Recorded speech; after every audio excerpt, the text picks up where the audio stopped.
You're very welcome to this week's RTÉ Soccer Podcast. I'm Raf Diallo. As ever, we're on RTÉ.ie, YouTube, or wherever you get your podcasts. Now, plenty on this week's episode, which we've recorded in segments because of the bank holiday weekend.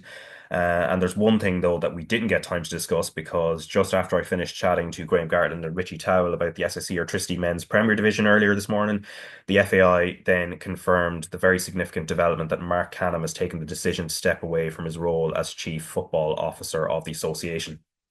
In a statement, Canham said, "After much consideration, I have made the decision to leave the association and relocate back to England.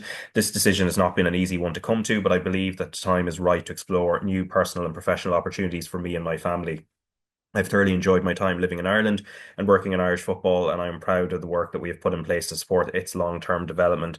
I would like to thank the FAI board, all of my colleagues at the FAI, and everyone involved in Irish football for their support during my time with the association. I wish every person, every organisation, and everyone associated with Irish football the very best for the future."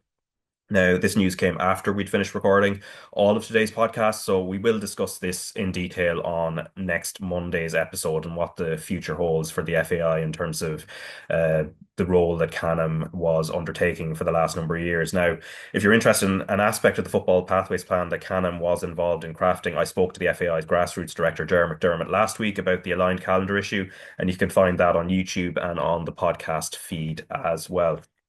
But also this week, Shelbourne's Rachel Graham will also be along to chat Women's Premier Division and Champions League on this episode a little bit later on. But first, Arsenal legend Sol Campbell was in Dublin last Wednesday as part of Heineken 0.0's To the Sports That Bring Us Together campaign. Before he watched Arsenal seal their place in the last four of the Champions League at the expense of Real Madrid, he spoke to my colleague Anthony Pyne about his strong relationship with Chris Hughton, admiration for the job Damien Duff has done at Shelbourne, and public perceptions of his own career. First, though, he assessed the overall strength of the Gunners as they chase a first ever European Cup. You know what it's like to play in an elite team that's won the highest honours. You've been there and done it. So, when you look at Arsenal, this Arsenal team, where are they? How close are they to going from coming second 3 years in a row to being the champions, to winning the European Cup? I think for me, when you look from the goalkeeper to the back line and to the midfield, I think the only thing, to be honest, really missing is someone in and around the front area. I think someone who's not drifting left or drifting right. Just their job is to kind of, hold the ball, be fox in the box, be link up play, be kind of stretching, looking to score, be a menace, sniff out scenarios, suck in two players, and then it releases other players to be more freer. That's the thing, when you've got a proper centre forward, some defenders can handle one-on-one, but usually you have to either draw in, maybe a midfielder to help you with the front area, or your fellow centre half has to come in, and that creates space for other players. And that's what happens, when you've got really good players, and definitely someone at the front who can kind of command that position. And also give 20, 25 goals just in the Premiership, not across the whole season. I mean, that's the thing where I think Arsenal have to look at. Someone who can get 20, 25 goals just in the Premiership, and then all the other competitions are bonuses. But that's what you want, really, and that's what they need, really, long term. If I gave you £200 million and said, "So, this summer I want you to spend that to strengthen this Arsenal team," how would you use it? I would definitely go for a centre forward and just say, look, let's a little bit like Rice, how they brought him in, and he's proven what he can do, and he's getting better and better and better with all aspects of his game. I think the main thing is, don't scrimp and scrape. Don't try to find someone who's kind of up and coming, and also don't get someone who's maybe back end of their career or whatever. Still really good, but back end of the career. You need to get someone midstream, someone very early 20s to get the best out of them and to build a team around them. So it's a centre forward I'll go for. Given that we're here in Ireland, I just want to ask you about someone who has such a great reputation in this country, and I know you have a good relationship with him too, Chris Hughton, who you would have known from your time back at Spurs, and then he managed it at Newcastle. Can you just tell me a little bit about the relationship you have with Chris, or have had over the years? Well, Chris He was a legend of Ireland, also a legend at Tottenham Hotspur as well. So he was one of the assistant coaches when I was there. Really working hard. Nothing's too much for him. He's got a lovely family. He was a gentleman, and that kind of, as a football man as well. That's the thing for me. He cares about football. That's a beautiful thing for me. He cares about football, and but he helped me on lots of things. Just being there, just being around the club. Obviously, I was one of the young captains as well at the club, so he really helped me with a lot of things, just to kind of little talks, around the training ground, that kind of stuff. I remember he'll do anything for the players. Do anything for Tottenham. He's a really, I can't remember how many games he played. There's so many games as well. But what a lovely man. Very knowledgeable at football. Fantastic coach and a manager.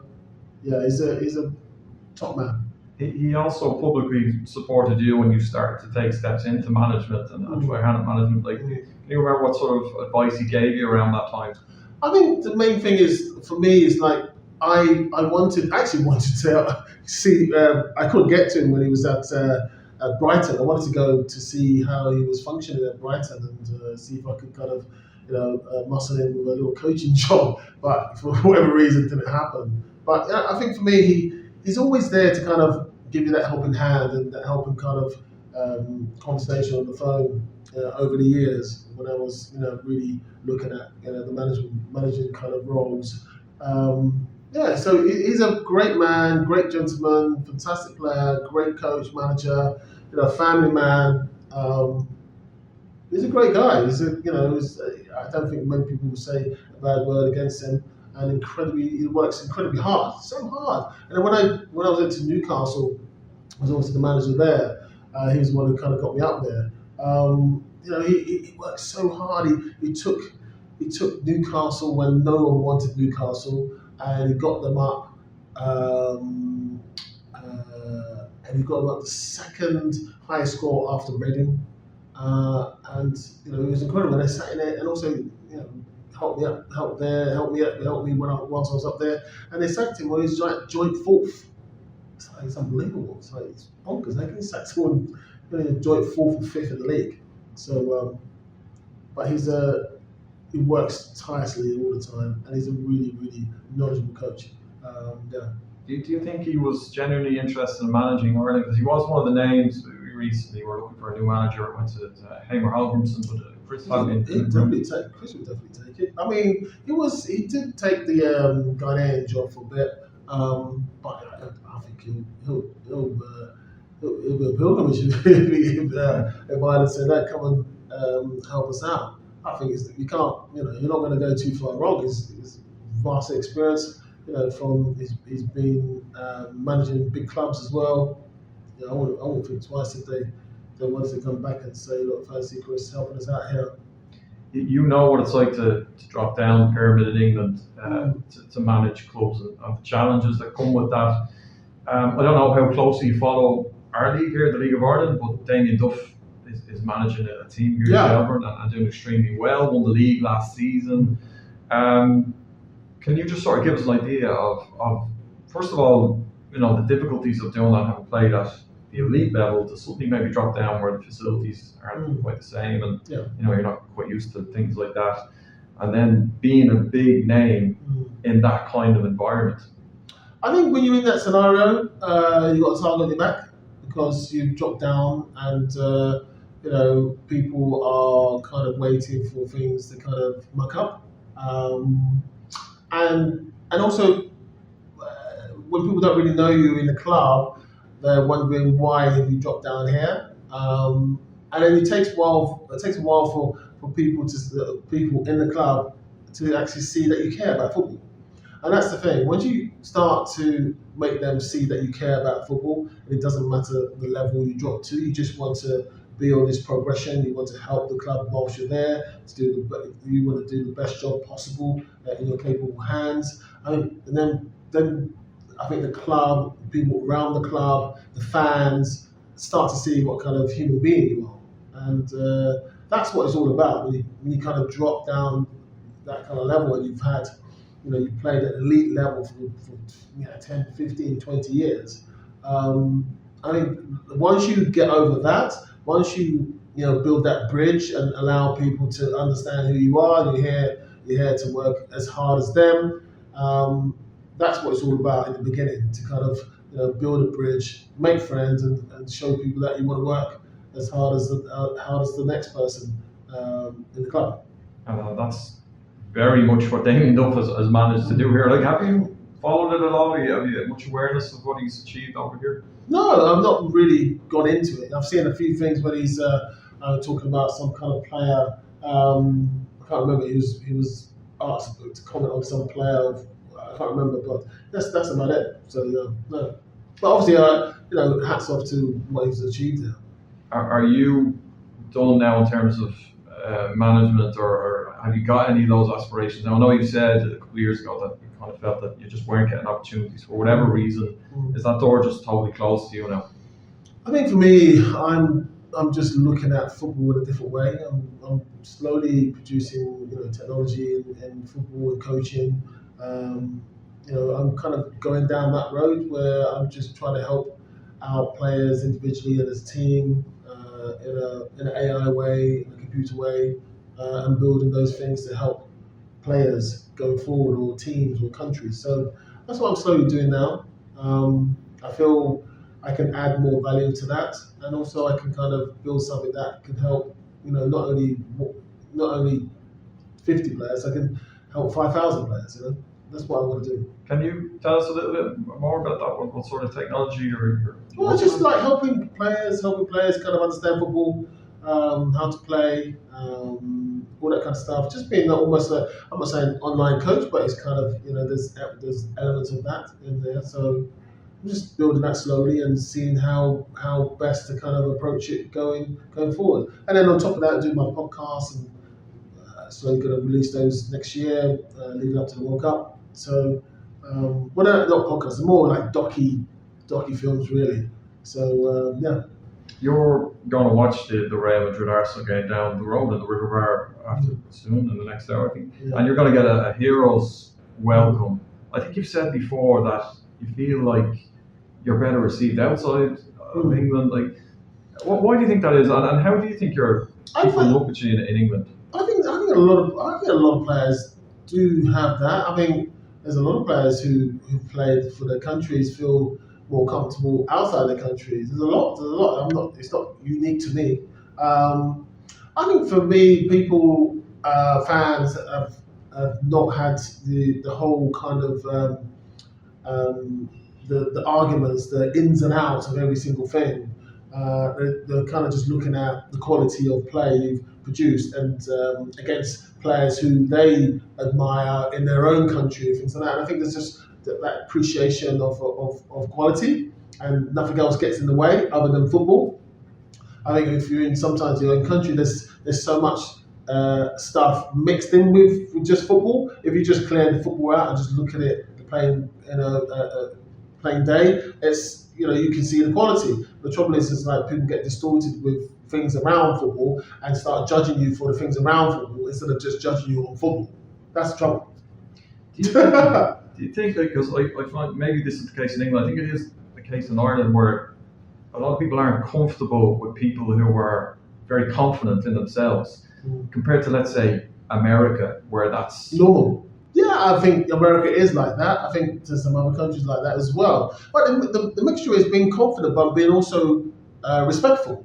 There is that balance, and I don't understand why you can't be confident, but at the same time, you're humble, you're balanced. Obviously you stick up for yourself, and then others you kind of concede, and you balance with the arguments. I don't get what's the problem with being confident from an early age. I don't understand. Yeah, America is totally different and probably more suited to my mentality or whatever. But I'm not American. I'm English. So I have to deal with it. How you have to deal with it. This is an environment. I think now I think people are a bit more balanced with trying to assume someone is this or someone is that. I think now is a lot better now. A lot more players are into so many other things. I think when I started, players around me, it was like, oh, what are you doing? Why are you doing this? Why are you doing that? Just stick to football. Now it's like, well, there's football, but then there's other things people do it at the same time, and it's quite comfortable. That's American. That's America as well.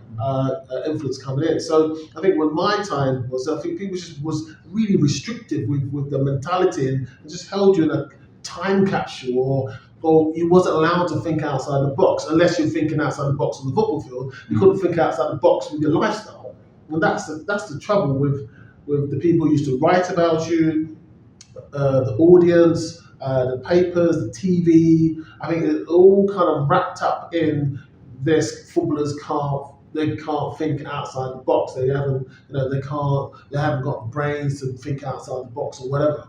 And do you think that people misunderstanding that side of your personality has cost you opportunities? I think back then, a lot of people didn't really know what was happening behind the scenes with a lot of scenarios. And I said, there's a situation that papers were kind of ruling the roost, and that was the only way you could really get out your message. You had to always go through, the gatekeepers. Now the gatekeepers are also players, and also there's papers. So it's more balanced. You don't need to go to the papers to get your story out. It's a massive. That's a game changer in sport or just in life. Yeah, it's giving players their own voice now. But it's balance. It's more balance. It's like, okay, people still talk to the papers. They're still important, but it's just balance now. There's another avenue or several avenues to go down to get your message out there, and that's the big game changer. That wasn't around when I was playing. You had one narrative, and if someone didn't like you, they would write about a certain angle about you, and that was it. And everyone just believed what they said, and they used to probably gang up together. Let's do this story, blah blah blah, and you had no comeback, to kind of, deflect it or meet it head on, or because you're always swimming upstream. Now, it's a totally different situation. You've got all these players, all athletes, around the world have their platforms now, and the people can actually see the real you, and you can talk and to explain things in more depth. They're not kind of being rushed as well, explaining things. Right, so that's Sol Campbell there speaking to Anthony as part of the Heineken 0.0 campaign. We'll be showing the Champions League semis that are scheduled on the Wednesdays as well as the final itself, all on RT2 and RTÉ Player. Now, later we'll be joined by Graham Gartland and Richie Towell to chat about an Easter weekend, which has seen big games and a first managerial change of the season, among other topics in the men's Premier. But on Monday, I caught up with Shelbourne's Rachel Graham to chat about what's happening in the women's Premier Division. All right, Rachel, how are you on this Easter Monday? I'm very good. How are you, Raf? Yeah, not too bad. And I'm sure you're delighted off the back of the weekend as well. If you just run through the results, obviously your own Shelbourne side beat Cork City 7-0. We'll talk about the quality, so the play in that game, obviously. And then Galway United 3-1 winners at Sligo Rovers, Peamount United in a 5-goal thriller with DLR Waves, 3-2 winners in that, and then also another 3-2, which was Wexford beating Shamrock Rovers away in Tala, and then Athlone Town, top of the table at the moment, 3-1 winners over Treaty United. And one game was called off on Saturday, which was Waterford Bows, but I think anybody who was out and about on Friday and Saturday won't be surprised that some games were going to get called off, such was the weather. But your game first in terms of Shelbourne, as I said, 7-0 winners over Cork City, and a really good Cork City team as well. So I think one of the standout things was the quality and also the variety of the goals you scored. There wasn't really one singular route that you were sort of opening them up, and I imagine that's one pleasing aspect that comes out of it.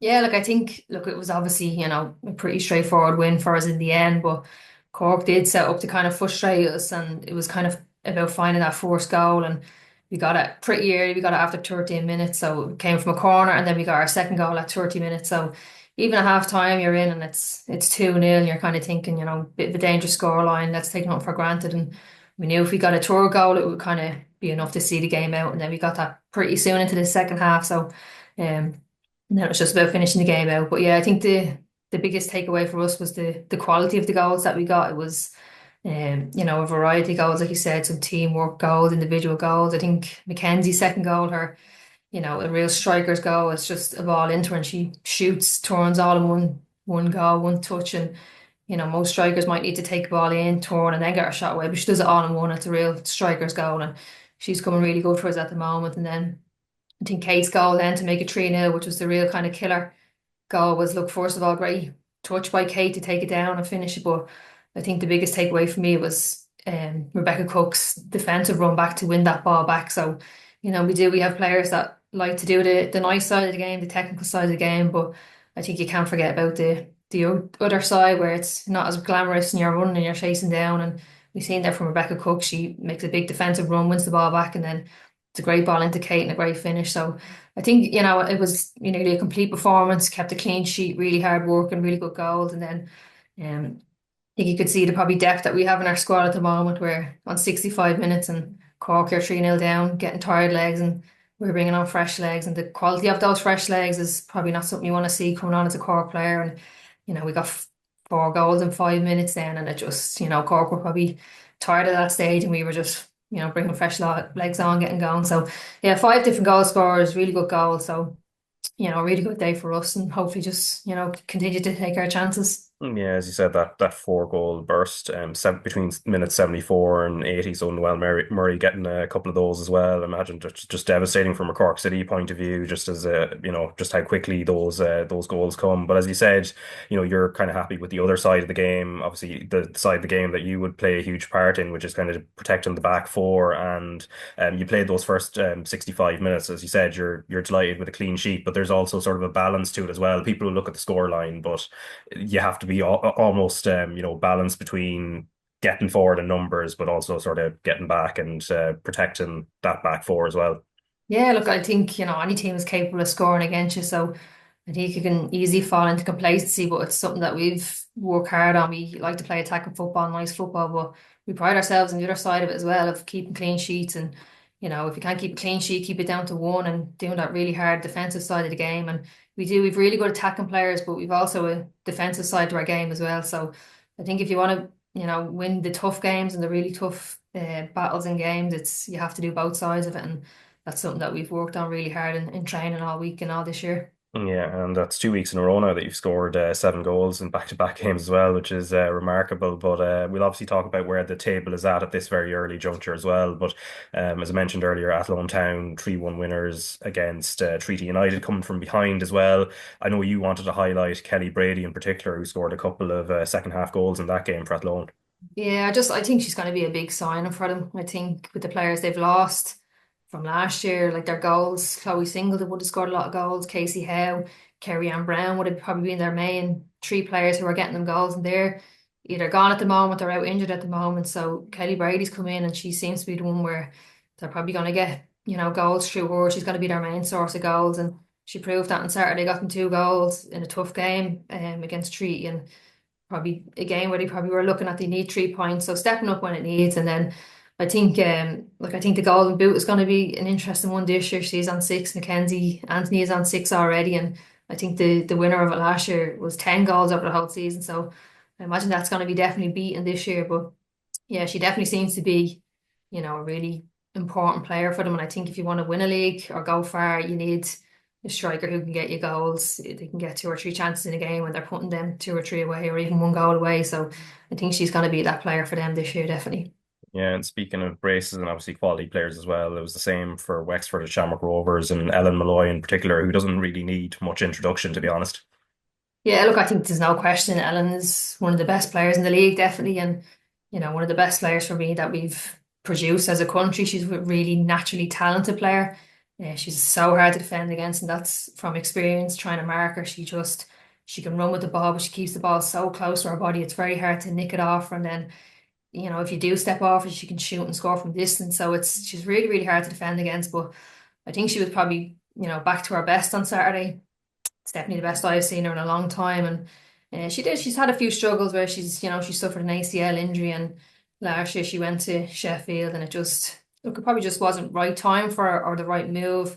It's not to say she'll never go again or it never will be right for her, but I think she's just kind of wanted to be back at home playing where she's, really enjoying her football, and that's kind of starting to shine through now. And I know she missed a lot of Wexford's pre-season, so it probably took her the extra couple of weeks to maybe get back to her best. But I mean, she caused Rovers an awful lot of trouble. She like I said earlier, you give her time to shoot and she can be so dangerous, and she showed that. And then she goes and wins her team a penno and she scores the penno then. So look, she's definitely one of the best players in the league, one of the best in my opinion that we've ever produced. And she's probably someone that I would say Carla is very aware of, or has been made aware of. And I think if she keeps performing like she is, if she keeps herself fit, she's definitely in with a chance of being another one of them League of Ireland players that is getting a call up from Carla.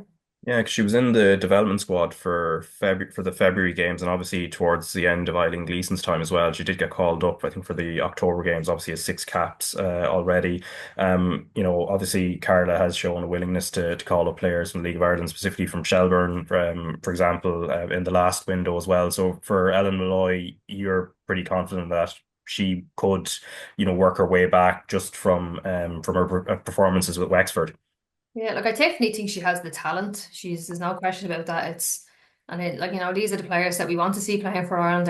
Are really kind of naturally talented players that we produce here. And look, maybe it was a fitness issue. She would have been out injured, and I don't know how much game time she's getting with Sheffield. So it's probably a few things going against her. But I think definitely this year, she's performing how she did against Rovers. She's so hard to defend against. It's, for our own Ireland team, sometimes that position's hard to play where it's someone who's creative in that midfield area who can either get goals or set up goals, and they're very hard players to come by. So I think the likes of Ellen, who we do have, it's someone that you kind of look, if she's not ready now or she needs a bit of work on something, I definitely think she's someone that we need to kind of almost protect and make sure we can get her to play at senior international level, because these players are so hard to come by. You can't really coach the talent that she has, so we need to make sure that we do our best to make the most of her. Yeah, and then as mentioned earlier, Peamount United 3-2 winners over DLR Waves. Obviously, Peamount are the headline in terms of the getting the winner through Jessica Fitzgerald, but DLR Waves, as we've mentioned, have had a very tough season. So to go 2-0 down and then battle back and like be right in it is obviously credit to them as well.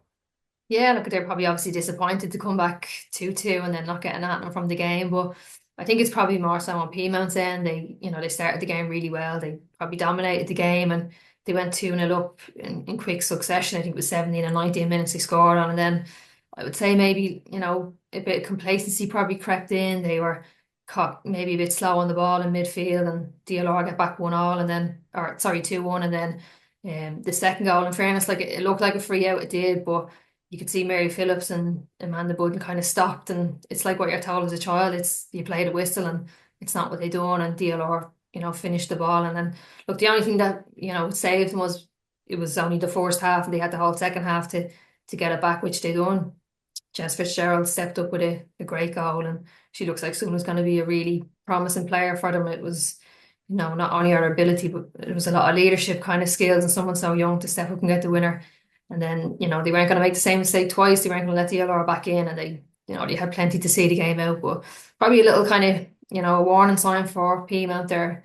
The next league game is Sligo away. So Sligo, if you're looking at the results, haven't had a great start either, and you're probably thinking bit of a routine win. But I just, no team is going to give you anything easier. They're not going to roll over for you. So probably a little kick for Peamount to get out with their 3 points, main thing. But yeah, a little warning sign that, you can't just switch off in games.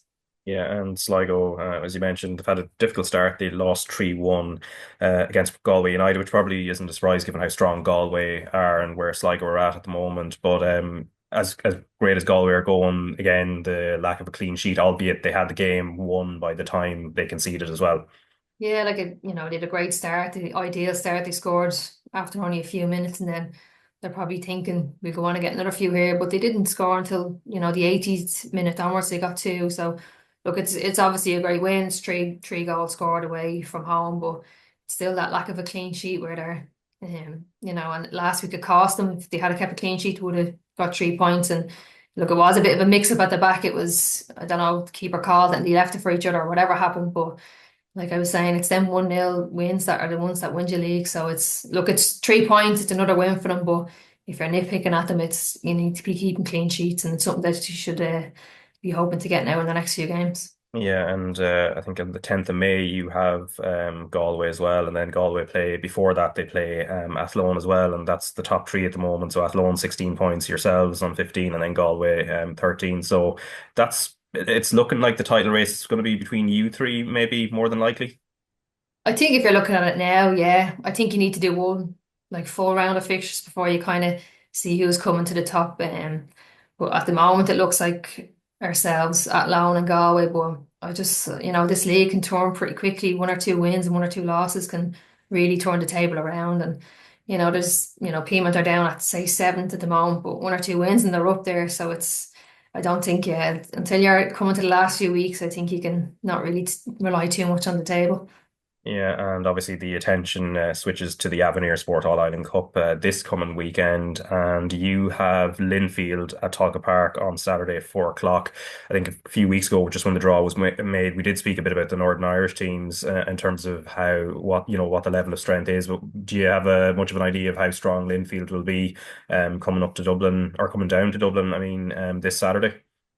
Not at the moment, no. It's not a team we would have played in pre-season. You can probably go off their past results, but look, this week is obviously our focus now for Linfield.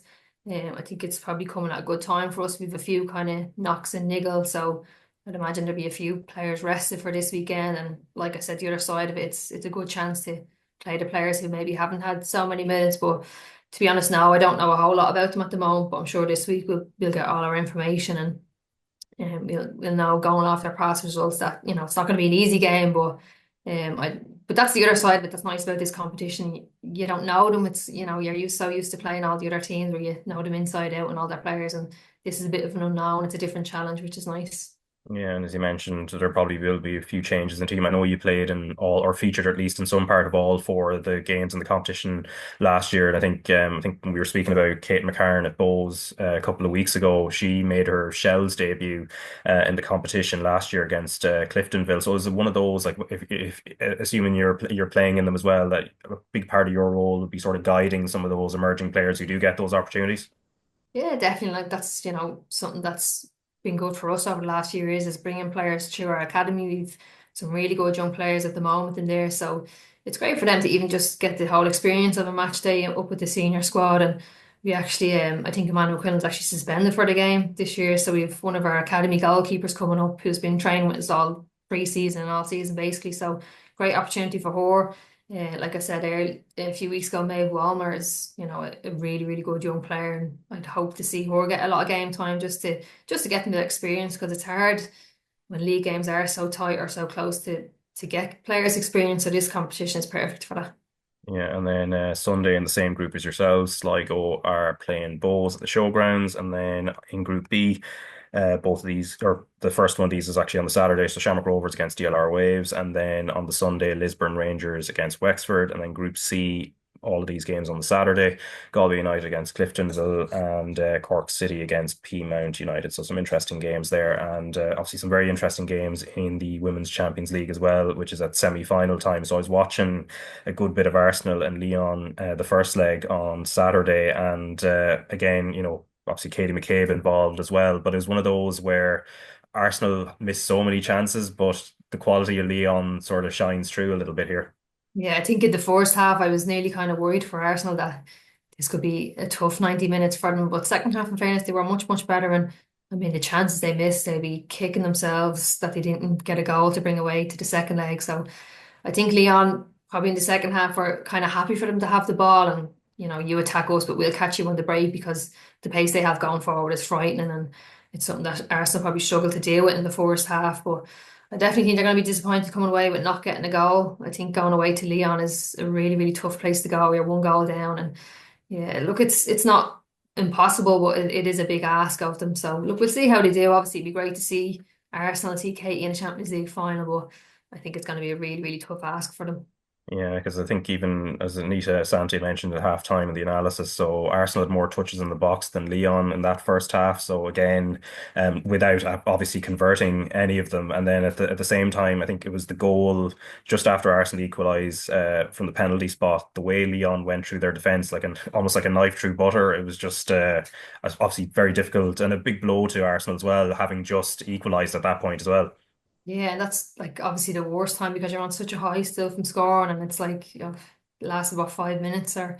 But that showed the dangers of Leon when they had to turn it on. They turned it on, and the pace they have running, it's almost nearly impossible sometimes to deal with if they're just so quick and you can't catch them. How do you defend against them? So really disappointing for them. I think look they do have a bit of hope going in, but they're so dangerous on the break, Leon, that if you do go and attack and you go throw everything at it, more than likely you might concede. So it's a tough balance. Do you kind of keep in the game as long as you can and then try and nick one goal at the end, or do you go straight away and leave yourself open? It's a tough one, but yeah, I wouldn't fancy marking them Leon attackers anyway, not that's for sure. No, and I'm sure on the other side, in the other semi-final, which was on Sunday, I'm sure Chelsea will be having a little bit of nightmares about the way Barcelona attack. Obviously, they're the holders.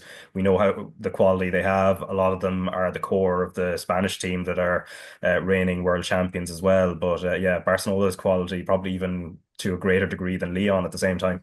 Yeah, I think when you're playing in a match like that and the other team look like they're having loads of fun, it's never a good sign. And that's exactly what it looked like. Barcelona just looked like they were enjoying 1 minute to 90, and something Chelsea really, really struggled to deal with. And they always kind of seem to have that one free player. And it's something, Leon and Barcelona, I think they've won the last 9 or 10 Champions League between the two of them. So they're definitely the top two teams. It's what I would guess is going to be the final, definitely Barcelona. Even at 2-1 down or 3-1 down, I don't think I would have gave Chelsea a chance, but yeah, it's a huge ask for them. I don't see them scoring 3 or 4 goals against that Barcelona team, definitely not. Yeah, and I suppose the final one before I let you go.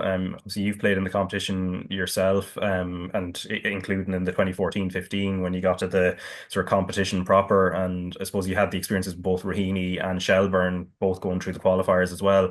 Any kind of major standout memories on a personal level from any of the journeys you've had in that competition?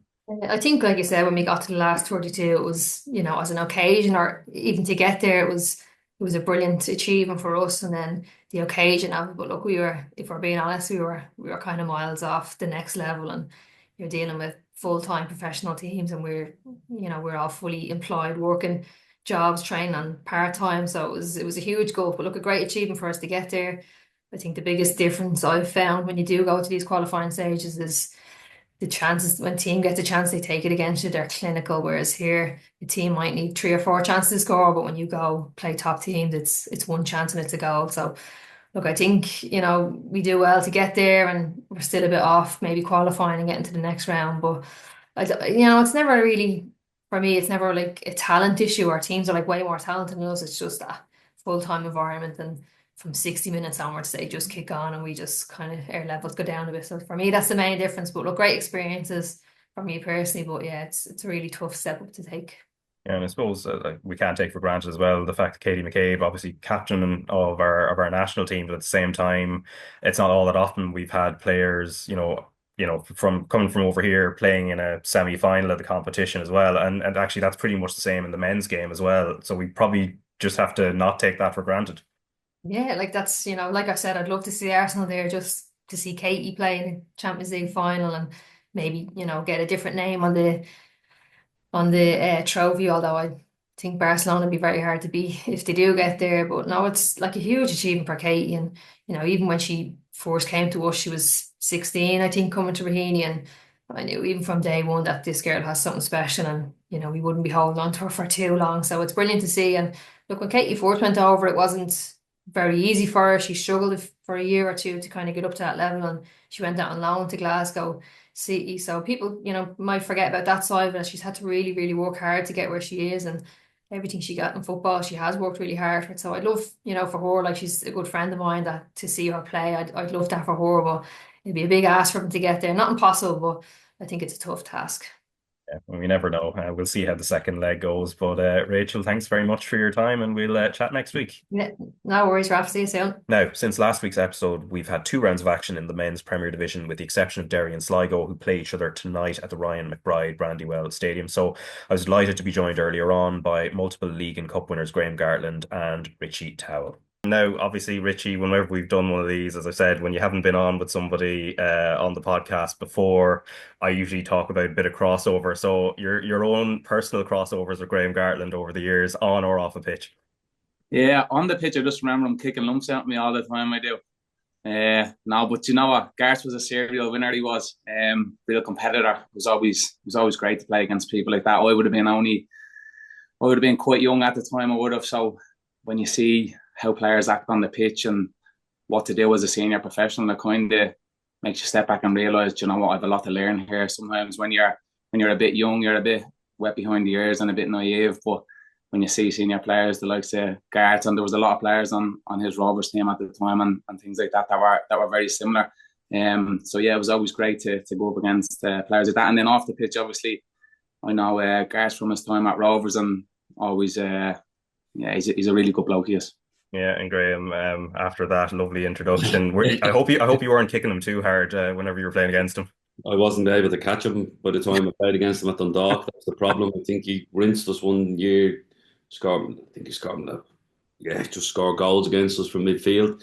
I actually came across him. He was on loan at Hibs. I was with St Johnson, I think, and he played right back, yeah. And he was on loan from Celtic there, and I remember thinking, right, and I just obviously came across him and thinking, right, I knew him. And then when he came back, he went to midfield. But the best thing I could say about Richie was, like, and everybody goes through it when you're a young player, you come back and you nearly get a fright that your career might have gone a certain way, and then you realise what you can control. And Richie decided to really concentrate on how fit he was going to be and how strong he was going to be, and that ultimately then that released his talent. And I think that's where young players sometimes need to realise that you can never be too fit to play football, and they're the things that you can control, and Richie controlled that. And then all of a sudden his talent just kicked off, and for a long time in the league, and I'm glad I retired at the time, but that Dundalk team, and he just went to a different level in terms of just winning, and Richie sort of drove that as well. And then he gets his move back across to England. But a lot of times, and it's really important, people like Richie talk to young players that look at, just because you get let go, and I was let go twice before I turned 20, and then then you get that fright of going, right, well, what can I control? And they were the things I tried to control. And look, it's nice to say that you want to be thought of as a good professional, and that if somebody can say that about you after you're retired, it's one of the best compliments you can get. So whatever about ability, Richie became a really good pro as well, and that's the main thing when you retire, that people look back and think he is somebody who took care of themselves and looked after the game in front of them as well. Thanks, Gart. At our time, you already nice one. Yeah. No, what, Raf, see what Gart is saying there. He's spot on. You see a lot of young players that come home from England, come home from Scotland, and they think that's the be all and end all. They think that's them done. I know personally, there's so many players who I played with at Celtic, and they came home and just stopped playing. They literally stopped playing football at 18 years of age. They don't realise the future ahead of them. If they just knuckle down a little bit, put all the distractions to one side and really focus on the football. That's something I had to do. I realised what I was doing wasn't working at an early age. If I had been working, I wouldn't have got let go by Celtic. And then when I came home, I had to start from scratch and start playing at Bluebell. And then I just got the love for the game. As Gareth said, I just tried to turn into a good professional, because as a young kid, you think, oh, do you know what, I've made it. Like, I'm playing at Celtic, I had made my debut, I was out on loan at Hibs in the SPL, playing nearly every week, and sometimes you get a bang of reality, and sometimes a bang of reality is really good for you if you can take it on the chin and react positively from it. Yeah, so good advice there for young players coming through. Now, obviously, we were treated to plenty of football there over the Easter weekend, obviously on the Friday night, and then on Monday as well. And first, before we talk about Monday's games, just a reminder of the results from Friday night. So Bohs beat Cork City 1-0. James McManus with the winner 5 minutes from time. Drogheda United and Shelbourne drew 2-2, with Sam Bowen having scored an own goal earlier in the game, and then the second half sort of redeeming himself by scoring the equaliser for Shells. Galway United went down 3-2 at home to Derry City, and St Pat's and Shamrock Rovers drew 2-2, and fairly pulsating game there as well. And Sligo Rovers, who have largely struggled this season, a really emphatic win, 4-0 win at Waterford, who then changed manager, but we will talk about that later on. And now for Monday's games, we're going to start at Towell Stadium, where Bohemians looked down for the count after half-time, but fought back in the last 20 minutes to beat Shamrock Rovers 3-2. We'll also hear from both managers later on. But first, Richie, I mean, it's back-to-back Dublin derbies, as we were kind of previewing for Shamrock Rovers. Obviously, first the Pats game, they didn't hold on to get the win in that game, but if there were warning signs from that, I don't think anybody would have predicted what Bohs did yesterday in Tallaght. Yeah, you know what? When it went 2-0 to Shamrock Rovers, I was actually really fearful for Bohs that it was going to end up 4-5 or 6. Because I know last year when we played them, something similar happened. I think we beat them 4-0 in Towell Stadium because we got 2 goals early on. So I was really fearful of them. But see, it shows great character from Bohemians to be 2-0 down away in Towell. And Towell is a bit of a fortress for Shamrock Rovers. It is. So for them to come back and win 3-2, that'll give them great confidence. And I think they're only 3 points behind Shamrock Rovers now. So for all what we were saying about how bad Bohemians started the season has been, they're 3 points behind Shamrock Rovers, who let's be realistic, they've had a decent start to the season. So yeah, Shamrock Rovers have dropped 5 points now from leading positions in the last few minutes of games on Friday and Monday. So they'll be bitterly disappointed with that, because if they had held on to both leads, they'd be top of the league and they'd be quite comfortable. They'll think that's a great first round of games that's done, and leading into the second round of games now, they couldn't have wished for a better start, but unfortunately just couldn't hold on to it. Yeah, and Graham, I suppose before what happened in the second half happened, everything was looking really rosy for Shamrock Rovers. And even when we look at the goals, like 2 brilliantly taken goals, but they took them basically by running at the Bohs defence. And I wonder, is that something reflective of the way Bohs set up that it allowed for Rovers to be able to do that, Graham? They tried to match up against them, actually. They went with Parsons up front with Clark, and they sort of split and tried to stop Grace and Cleary carrying the ball out. The goals obviously came from, I think the second goal, Noonan's in particular, was a set piece that they defended. Lopez gets a great header on it, great little touch from Healy, and Noonan's away. I don't think it was a tactic in terms of drive at them. I just think Bohs backed off way too much, and they done it with Honan. Honan had a chance where he cuts inside and hits the crossbar. He does the same against Mountney the next time, but this time he just keeps going, and his run takes him into the box, and he gets a really good finish. For the first 30 minutes, Bohs were good. I was done the commentary duty. Bohs were really, really good for the first 30 minutes, and then they just got hit with 2 sucker punches, and you could just see the air come out of them. And I agree with Richie in that you're worried for them, because the body language and the demeanour of them walking in at half time, they look like, these look like you could go under a little bit. And a mixture of them staying in the game and they changed their shape. Reece Brennan come on, and I said at the time that it was a bit of an enforced substitution, because Parsons was doing well in the game, but he got a hamstring injury chasing the ball, and he ends up to bring on, and it was like he had a bit of an youthful abandonment where he starts running at Matthews, and he then gets at Grace, and then you just see Rovers started playing a lot of square passes and sideways passes, and Bohs just started growing into it a little bit and thinking, right, we're not going to concede. It doesn't look like they're coming at us as much. And then Dawson Devoy's goal just changed the trajectory of the game. I couldn't see it at the time. It's only when I watched it back a couple of times. His little touch where he just dinks it over, I think it's Lopez's foot, and then he just bends his body, and it was a brilliant finish. And I really was, and that got them then the belief. Tierney had made a couple of runs off of Whelan, and he nearly got in one where it looks like he's not trying to dive, but it just gets away from him. He falls over twice. But then the one that counts, and Richie will tell you this, you have to keep making them runs, whether you're getting success out or not, because it's the one you don't make, you think, could have got in there. And he does it, and he gets in, and then it's 2-2. And then, like you said, I was saying at the time with Clark up front, he's not used to playing with his back to goal, where Whelan was a different animal. He linked the game a little bit more. And the midfielders could time their runs off that, because they've a platform to do. It's why Gaffney's so important for Rovers, because midfielders can know that they can time their run off, knowing that it's going to stick up there. And Whelan then produces. And this time, Brennan comes in off the line. I thought his first finish was a bit straight at McGinty. I actually felt McGinty could have done a little bit better. I don't know if he could push around the post or even try and catch it.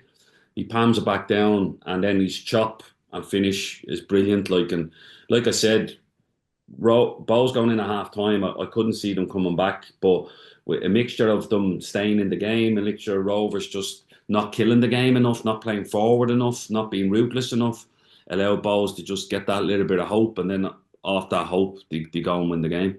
Yeah, and let's listen to Alan Reynolds, Bohs manager, and Stephen Bradley as well, both speaking to John Kenny after the game, and they do go into what turned the game after half-time. Well, you said you came in and you wanted to have a sit-down here. You must probably need a lie-down after that. That was a remarkable comeback. Yeah. What do you think of it all? I think it was unbelievable. you know, and I even thought in the first half we started well for 30 minutes. Thought it was okay. Then they showed their quality and got two. And you're in the half time and we changed something. We just tweaked something shape-wise. But you're hoping the lads will believe you, get one goal and changes. And I felt after 55 minutes it started to swing. And we started getting control of the game. And then obviously scoring at the right time with Dawson. Outstanding goal. But and we looked fit and looked strong and kept going. And I got to Towell. We said, you know, you're probably thinking take the draw and get out of here. But Rhys Brennan comes up with, you know, a great goal at the end. Mm. What did you tweak at half time? Can you allude to that? Just the shape. We just went to a back four instead of the way we were, just to try and get more bodies higher. And we had to gamble, I suppose, at that stage, you know. But you're also, you know, worried that you might get hit for 3 and 4. But look, at that stage we wanted to get ourselves back into it. Stephen, 2-0 up at half time, looking good, even though Bohemians will say that they probably had a good slice of the first half. But what happened on the second? Second half we made basic defensive errors, defensive decisions, really basic stuff from our point of view, stuff that very rarely do we do, like, you know. And by doing that we gave up silly spaces and dangerous areas and it cost us. Why do you think that happened? I mean, as you said, you've been pretty resolute in defence this year. Yeah, it's very unlike us. Why, we need to obviously look at and review and make sure it doesn't happen again, but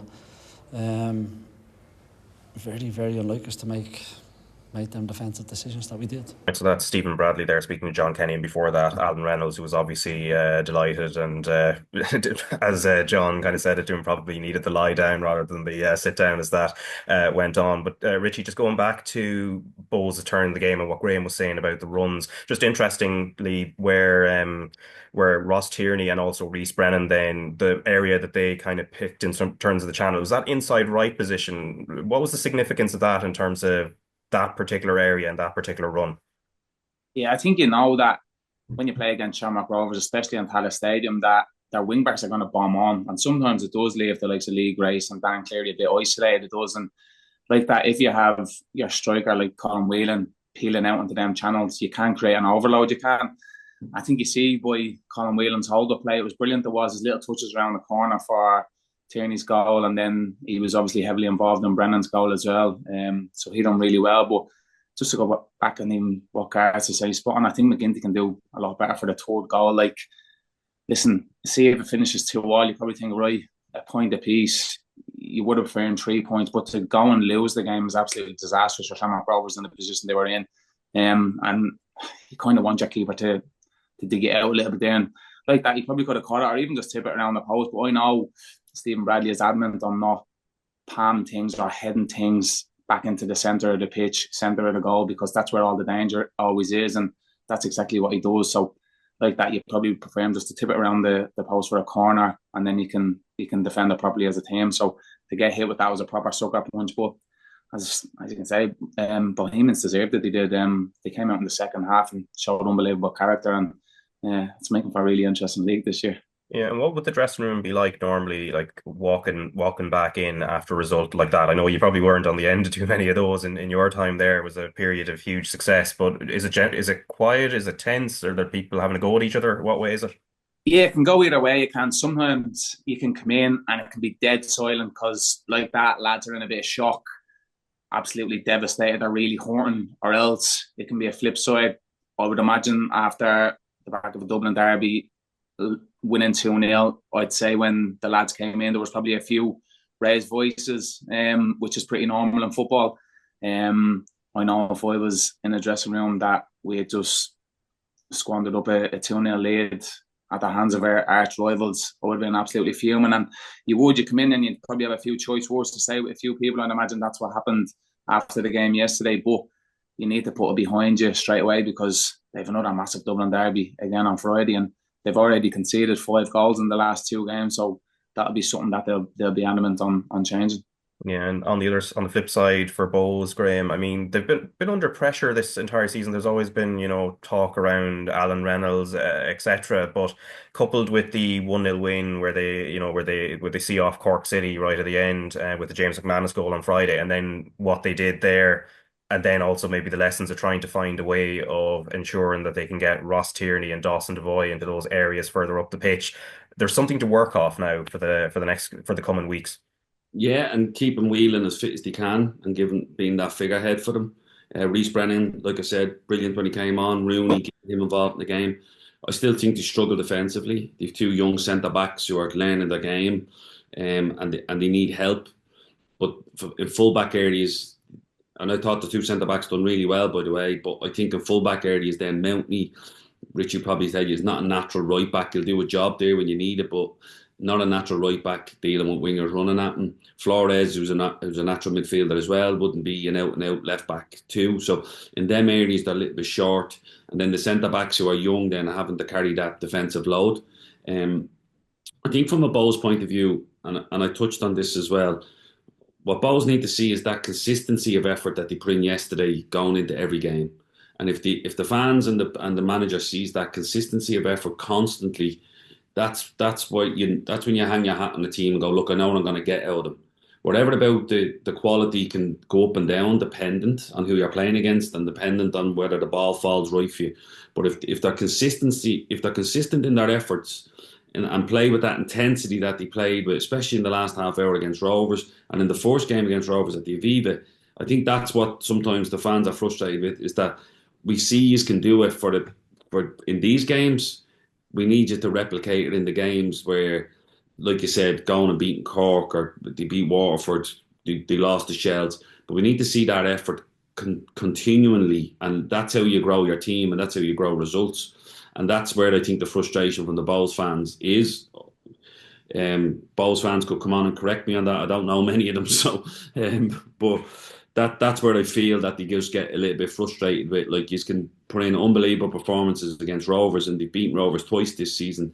Where's that effort and, like you said, that aggression in the other games? And that's where I think if they are going to kick on and Reynolds is going to keep driving them, that's what the players need to realise, that they have to match that all the time.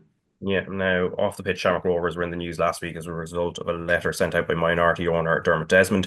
You can read the full story on rte.ie/sport, but word for word, here's the background, and I mean in the sense of the first few paragraphs of our story on the website. So, tensions have been laid bare at Shamrock Rovers after minority owner Dermot Desmond wrote to the Hoops members club and told them to carefully consider who represents them on the board. Shamrock Rovers' ownership structure consists of three strands: the members club, which is 50% Sydney-based businessman Ray Wilson, 25%, and the other quarter is Desmond. Last Friday, John Martin confirmed he will step down as CEO in late summer, which means the club are looking for the fourth CEO in 5 years. Desmond describes Martin's departure as a significant setback and damaging to the club. Now, parts of Desmond's letter then follows, which you can read on the article on the website, and then just continuing on, Desmond goes on to claim some non-executive members who he did not name have been persistently seeking to have the first team management replaced, and also lamented the non-ratification since November 2024 of Chairman Kieran Medler's reappointment.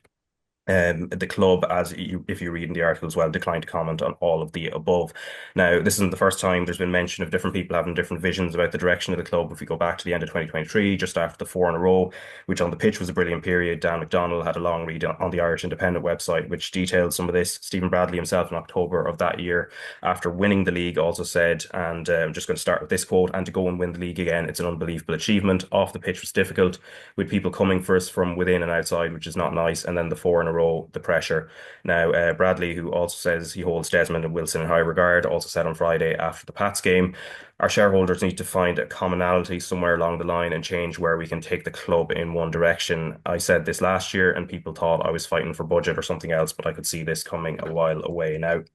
Obviously, the nature of the podcast means there's a lot of this we can't really talk about. It's not really a great platform for discussing the ins and outs of things like this. Obviously, people deserve a right to reply, etc. But if we're talking in broad strokes, Graham, and obviously you know the club very well, I suppose for Shamrock Rovers going forward, the most important thing from top to bottom is that there is that kind of unity of purpose, I imagine, going from the boardroom all the way down to sort of volunteers, the academy, and obviously through the first team as well.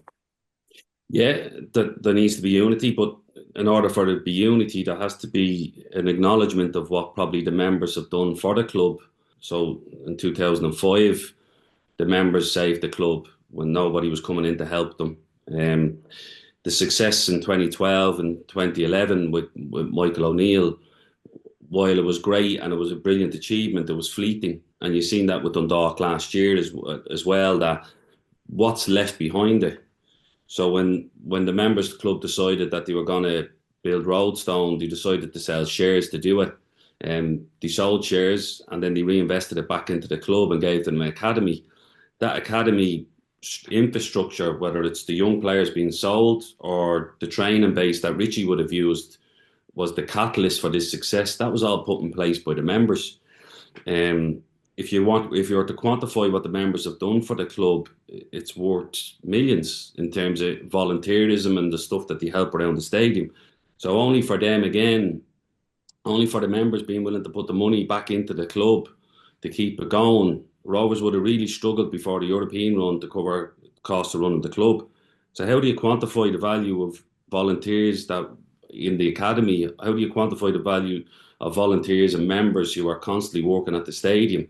And without them, this whole system doesn't work. And without membership for all the clubs in Ireland, this doesn't work. You consider likes of Pats, Bows, Cork, all of them clubs were run by members that kept them alive.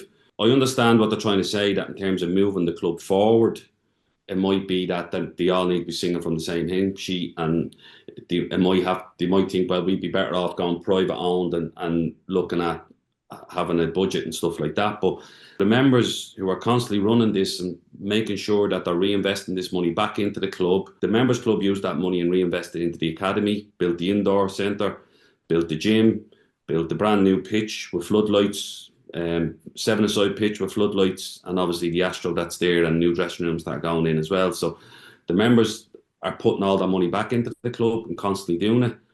And I just find that even defending them, I think they don't have a voice in this sometimes, and I think it's important that people realise what they actually do for the club. Okay, now moving on to Shelbourne and Galway United. So a 2-2 draw yesterday with Moses Dyer in great form for Galway with a couple of goals, particularly his first one was excellent. Ellis Chapman also with a cracking finish as well, and Mipo Adebeko took his goal very well. Now, Graham, I suppose from a Shelbourne point of view, back-to-back 2-2 draws against pretty, strong sides within the league. Obviously, Drogheda United in difficult conditions on Friday night and then following it up again. But while I'm sure he'll be happy with Adebeko and Chapman's goals, I imagine the defending will leave a lot to be desired from his point of view. Yeah, the first goal, a long ball, Mipo does really well. Checks it back and Chapman gets on it. And then Mipo's touch through the gap is brilliant, actually, and then it's a really composed finish. I know he's been getting stick about his finishing, but that was a really composed finishing. Dyer's goal, his first goal, is brilliant. His second goal, Shelbourne just slow to react to it. He spins earlier than Bone and then just gets a run on him. But I think from both teams, for Galway to concede 5 goals in the last 2 games, I don't think John Caulfield will be really happy with that. It's not like them. But for Shelbourne to concede 4 goals in 2 games, I don't think Damien Duff would be happy neither. It's no coincidence that the team that's conceded the least amount of goals is on top of the league, and that's Drogheda. Shelbourne have based their success in the last 3 years in being competitive with keeping clean sheets. Galway last year as well were so hard to play against, so physical, defend their box really well. They're playing 3-5-2 this year, which means that they're creating a little bit more, but they're probably giving up a lot more chances as well. But yeah, it was a cracking game with some great goals. Like I said, I think Damien came out afterwards saying he's frustrated with the goals they're conceding. And I'd imagine John Caulfield's frustrated with the goals he's conceding as well. But in Dyer, they have somebody that can produce special moments for them. And they've needed that, especially last year. Sometimes they looked a little bit like lacking in that special talent up front. But Dyer seems to have an eye for the spectacular goal, and he's done really well for them.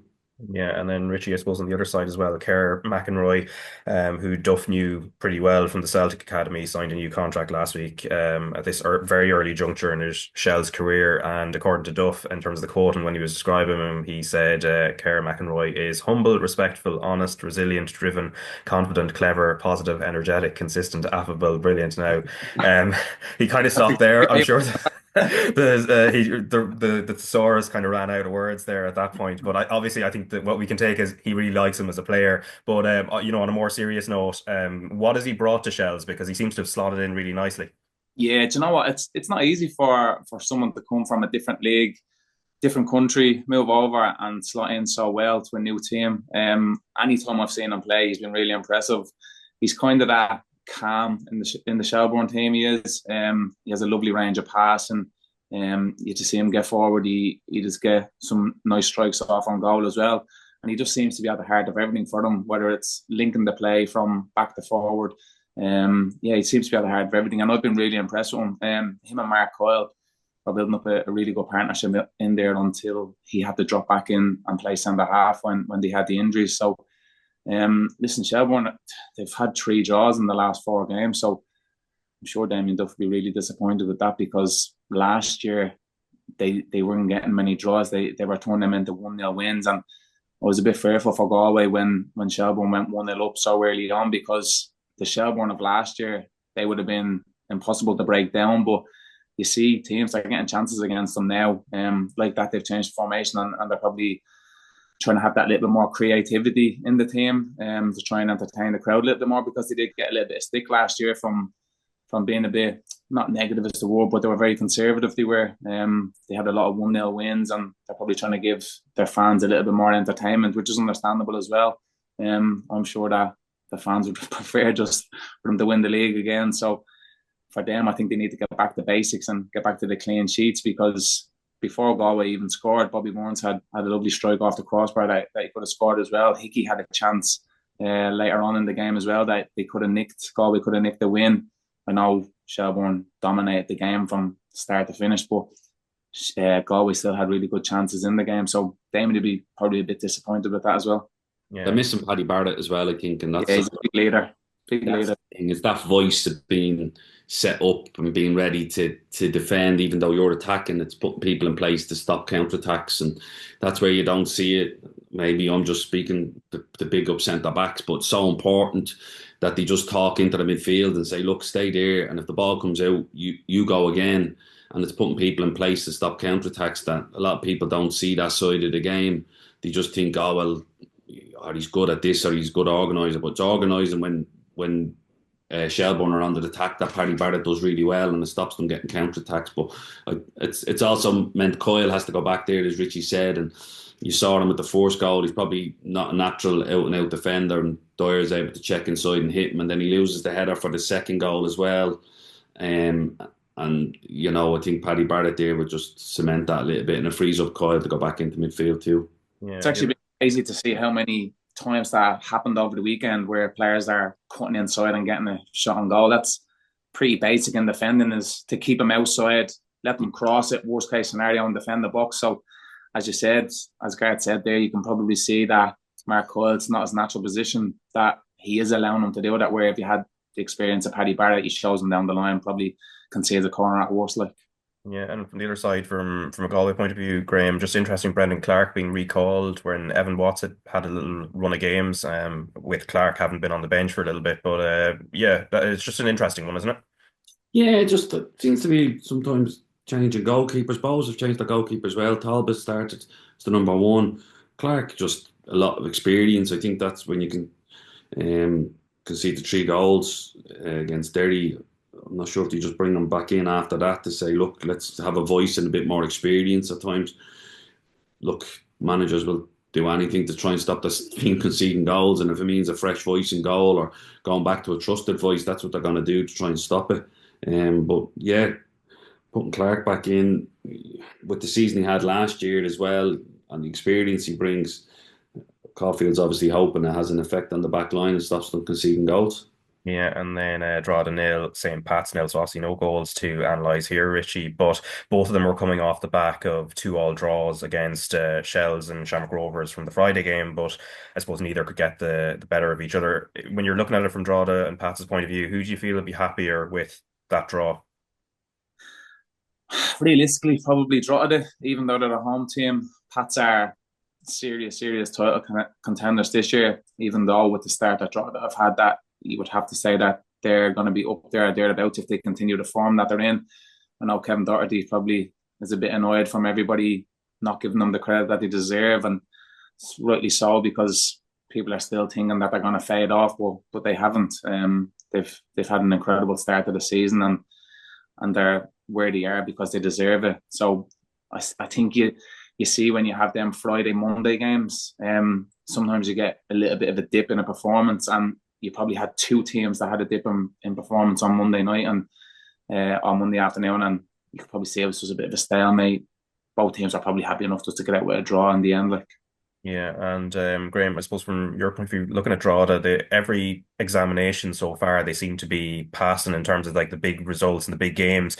They've Galway next again. That'll be another tough one, especially away from home. But then they're looking into Sligo and Cork. So it's looking good for them. And at the same time, they still have players to come back from injury or who are coming back from injury. Obviously, Douglas James Taylor, who was brilliant for them last year, still hasn't returned at this stage. Anna Hui, who came on again, a right Yeah. back, he was excellent, got man of the match in the cup final. Yeah, look, they have an identity and they're sticking to it a little bit, and they're willing to let teams try and have possession, break them down, and be dangerous on the counter attack. So I know that you were saying, well, they're coming up against them other teams. It's when are they good enough to take the game to teams that they should beat?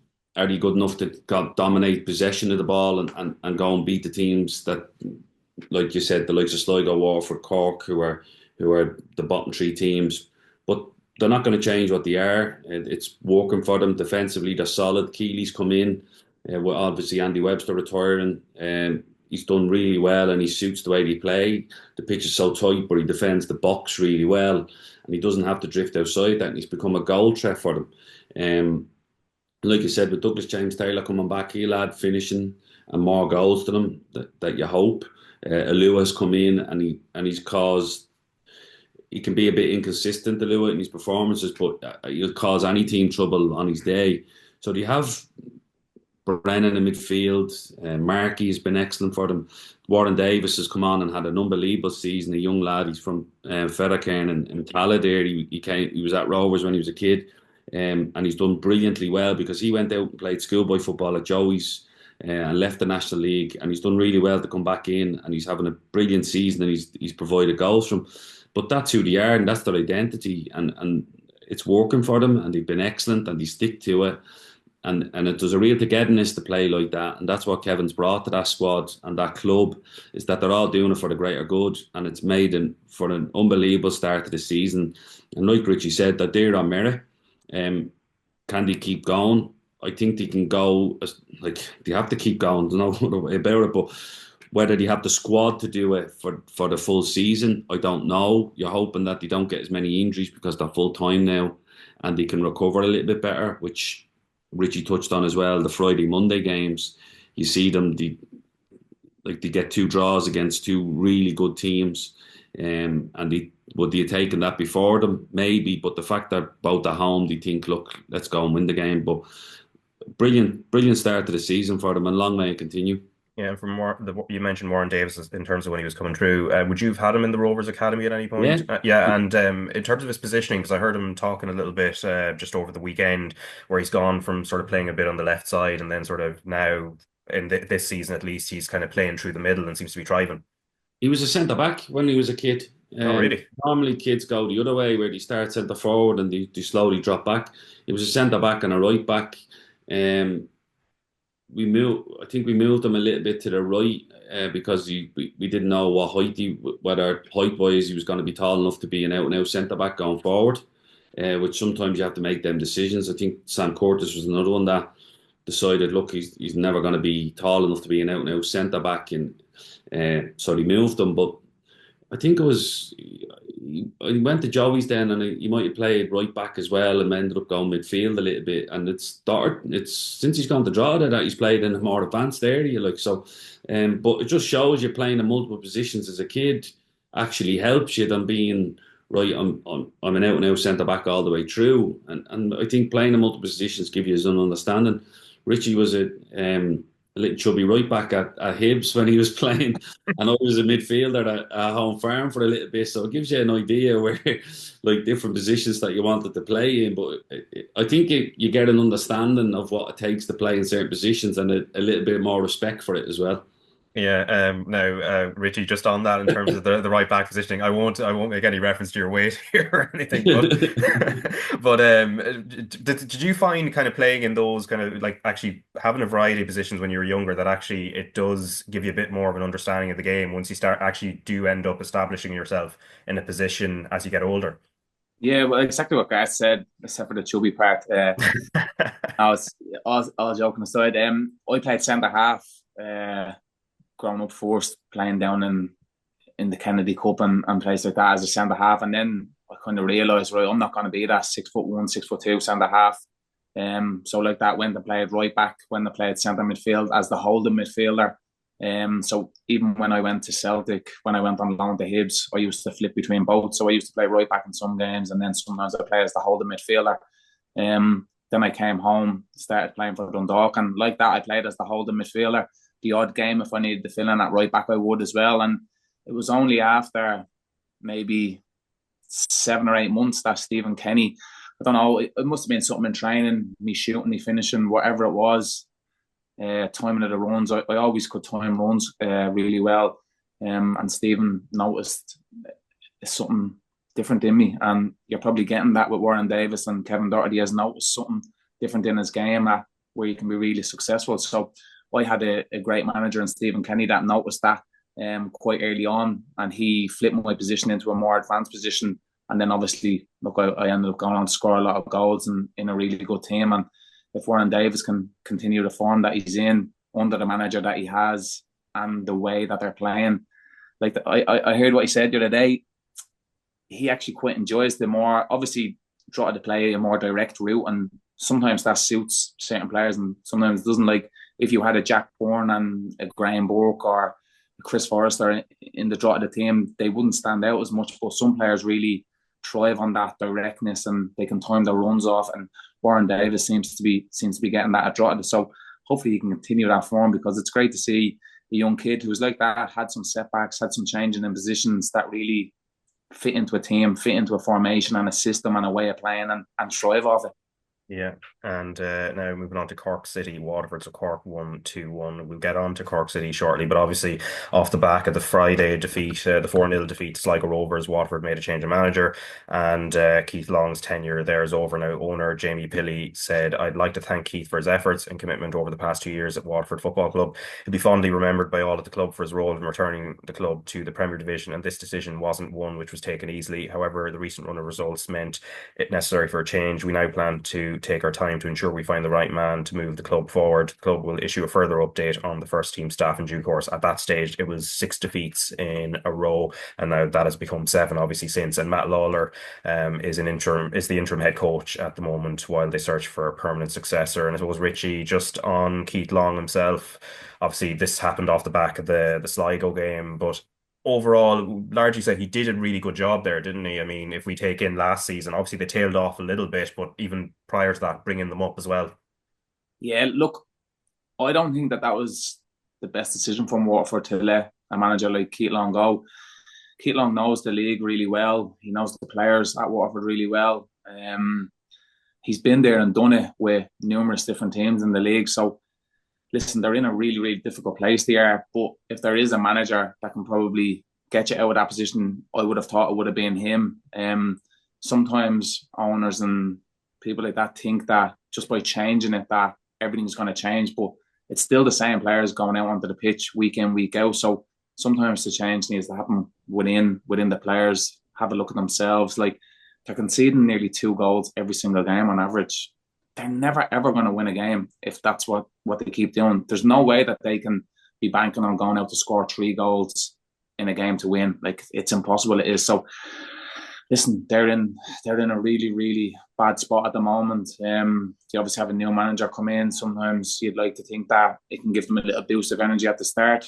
Didn't really happen against Cork. They got hit with 2 sucker punches at the end. So it was really unfortunate. But on the flip side of that, then you have Cork City, who were desperate for a win. They were, and what I really loved was the scenes at the end. Obviously, they scored the last minute goals, and you see how much it meant to not just the players but the fans and everyone around the stadium. There was limbs everywhere there was, and that's what you want to see, because you see that passion and what it means to people, and that's what drives you on as a player. Yeah, because in that game, Graham, just going back to Waterford and the defending, I mean, they were holding on to a priceless clean sheet up until the 87th minute. But at the same time, when you actually look at the chances the Cork City had, it wasn't like their defending had necessarily changed. They were still conceding chances, Graham. Yeah, they were, and silly decision from the fullback, probably as the O'Sullivan's crossing it, and yeah, I know he's trying to get the block in it, and it's a bit rude that I called it silly, but he's trying to get a block on it, but he's never getting there, and he runs the risk of giving a penalty away, and he end up clearing it. But he did give up chances again.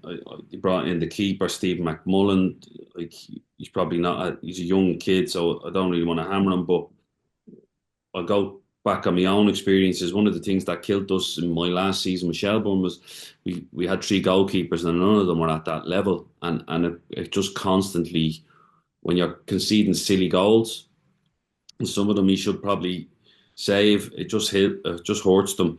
They missed the likes of Asamoah and Parsons, who could carry the ball for them and get them up the pitch, and they would feed the likes of Padraig Almond.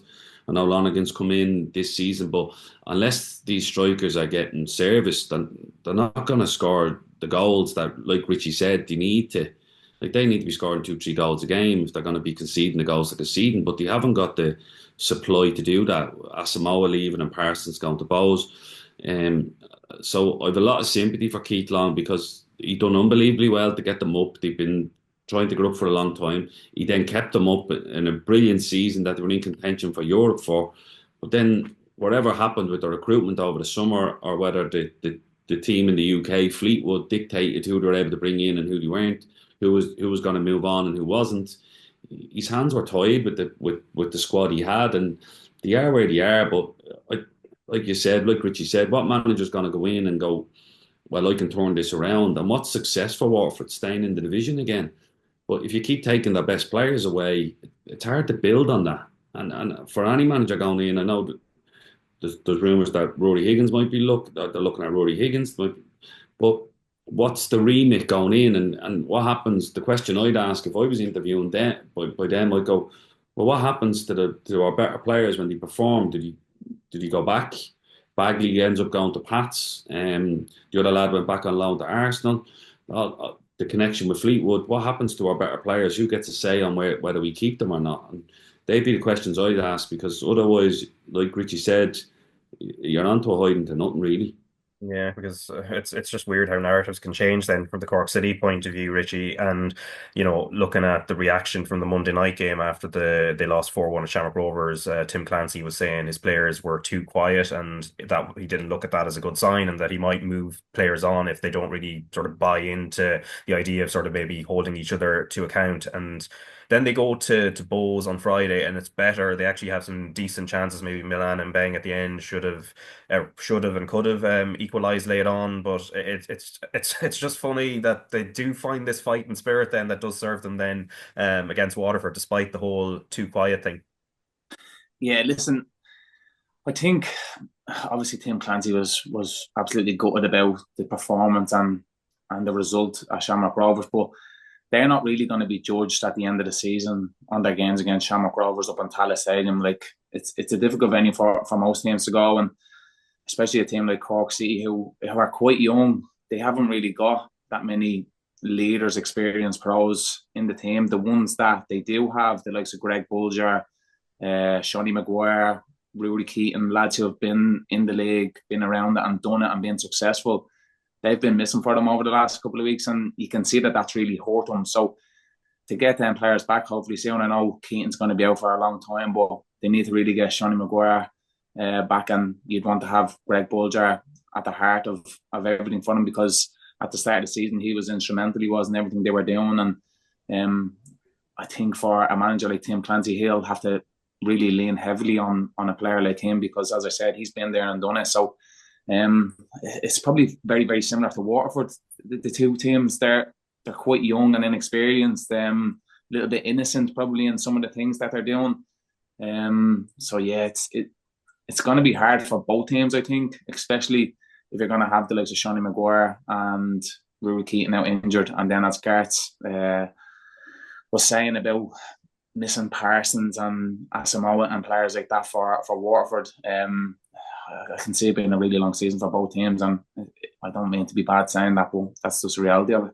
Yeah, and it changes again because the script has been shifted by Sligo Rovers winning 4-0 at Waterford on Friday night. And obviously they're playing Derry City tonight, who are also coming in off the back of a win. And Graham, suddenly, this game becomes very intriguing with Sligo suddenly having the wind in their sails, and also Derry getting what was a very, very good result on the road as well. Yeah, and in fairness to Derry, they've come unstuck away to Sligo a few times and away to Galway. So for them, they've gone to the showgrounds and won this year, which the first time they've done in a long, long time. They've gone to Galway and won 3-2. And I think Galway had a player sent off, but the fact they went there and scored 3 goals. Sligo's result against Waterford, it's hard to see how good Sligo were compared to how bad Waterford were. I watched some of the game, like they can see the goals they concede from set pieces and crosses into the box, and you're like, well, the likes of Boyce up front, the likes of Duffy and even White coming in, I think Derry might have a bit much for Sligo. Again, I think defensively, they haven't been great. I watched them in the game against Shelbourne in the first half an hour, and defensively they looked really poor at times, just switched off, gave up chances. They always rally a little bit, and this is where they've come back and beat Waterford. But I don't. Again, it's hard to see because Derry are so inconsistent this year, and you just don't know what to expect from them at times. With the new manager going in, they're going to be inconsistent. But that's an interesting game, and like you said, Derry are feeling like, well, we're on the up. We've gone away to Sligo and won 3-2. Sligo have gone away to Waterford and won 4-0. So they both be coming in confident, but it's hard because you just don't know what to expect from either side at the moment. But same can be said for the league, and that's the way Richie said. It just makes for a more entertaining league because a game can go either way at the moment. So yeah, it'd be interesting to see what happens in that one. Yeah, and I suppose what Tiernan Lynch might take out of it from the 3-2 in Galway United, apart from obviously there had been a red card for Galway, I think when it was 2-1, I think at that stage. But like the fact that it wasn't just Michael Duffy contributing on the goal or on the score sheet, obviously he had a big part in the first goal, but Robbie Benson's goal, obviously a cracking one as well. Oh, yeah, Richie will tell you more about Benson, but yeah, it was a brilliant goal. Actually, just set across the box, and he came on and hit it into the side net, and it was brilliant. And the goal on the counter attack then White, but a brilliant finish again going across goal with his left foot. So yeah, like you said, last year when I watched them, they didn't get enough goals from midfield. I know Duffy's a midfielder, but they didn't get enough goals from central midfield areas where there was patching. McElhenney was moving on, but they never had anybody that was contributing from the middle of the pitch. A lot of it came from Duffy, Hoban. Some centre backs would pop up with goals from set pieces. So yeah, if Benson can add goals from the midfield areas, would really help them. But Richie will tell you more about Benson because he probably had to play a little bit further back because Richie was playing. Yeah, and yeah, sorry. Benson came just after me. I think he was meant to be my replacement. So yeah, I never played with Benson, but I think for Derry, they'll really want him to really step up to the mark. As Garth was saying, they didn't really get many goals from midfield, and me from playing against Derry, you always knew that you never really had that threat of a midfielder running in behind you. You always knew that they were going to play in front of you because they all wanted the ball and they all wanted things to look nice and to be more, probably a bit creative from deeper. So I think to have a player like Benson in midfield who does enjoy running in beyond and trying to get on the end of things, that would really help Derry because they never really had that dynamic last season. And if they want to be successful, you need to have goals from midfield as well. Yeah, and just a note on Sligo Rovers' goal, I think Graham, you mentioned obviously it was a set piece, and since I learned that Jesse Actison was going in as the set piece coach, which was kind of like more of a novelty in the League of Ireland, I've been watching all their games and I don't know, I keep zoning in on every set piece they're taking. Obviously, Gareth McElroy, who did score that opening goal, he did credit the set piece coach for that, just in terms of the movement and things how they've kind of worked it, and obviously it paid off there. And I think also the third goal was was also based off of a set piece as well. Now, First Division, very briefly, some interesting results between Friday and Monday, and what it has done to the table. Dundalk's gap is whittled down to 3 points. Bray Wanderers are right in there. Cove 7 points off the top. Wexford just behind as well, and then Finn Harps holding on to the last playoff position there. But Dundalk, Richie, a couple of back-to-back 1-1 draws. Finn Harps yesterday, and then before that, Treaty United. A little bit of a stumbling block, although I imagine they're not panicking at this stage. Yeah, listen, they won't be panicking. They won't. I think they've been really, really solid defensively. They have. It was something we spoke about a couple of weeks ago. They were kind of nicking 1-0 wins, where you probably would have wanted them then to kick on a little bit and have that little bit more creativity in the team. Because, like, let's be realistic, when you have the likes of Daryl Horgan, former Ireland international, playing the First Division, you probably want a little bit more entertaining style of football from Dundalk when you have a player like him, getting him on the ball a bit more. Obviously, trying to get him some more goals and assists will really help them. Yeah, look, they won't be pressing any panic buttons yet. They seem to be in cruise control over the last couple of weeks. But as you said, back-to-back draws, and you see Bray Wanderers are flying the arse. They're only a couple of points behind them. So, yeah, it kind of leaves it a little bit more intriguing for that league, because you don't want one team just to run away with it, because it can be left then for just a playoff spot. Yeah, and Bray is kind of a bit of a surprise, I suppose, Graham, in a certain sense. I know they got to the playoff final last year, so in terms of the First Division playoff final, so obviously there might be a tiny sense of continuity, but it's not like it's necessarily the same set of players either. No, they brought in a young lad that was at Rovers. Richie would have worked for Uja. Justin Ferrazai's younger brother brought him in. Keane Curtis from Wexford, another Rovers lad that went there. So they brought in a few that they've added some firepower, but they seem to be going down the youth policy. Billy O'Neill as well, youth Irish international. So they brought in a good few young players, and they're giving them a go, and they're just taking to it, and like that youthful enthusiasm we seen from Brennan yesterday. And if you can curtail that with a bit of experience behind it, just to help them, they're doing really well. But it's good to see. Like Richie said, you don't want the season being over in July and Dundalk just have a parade to the title, and then the rest is just holding on for playoffs, really. So keeps the First Division interesting. I don't think you'd mind, though, Richie, as an ex-Dundalk player, if they do sort of have a bit of a procession on that side of things. I've had a few messages now off the Dundalk fans saying, what do you mean you don't want us to cruise to the title? No, but realistically, I would love them to go and do it. But I mean, for the neutrals, you would kind of want to have a little bit more interest, and for teams to be taking points off each other all the time, because you see it in the top division, in the Premier Division. Everybody seems to be beating everybody at the moment. There's draws.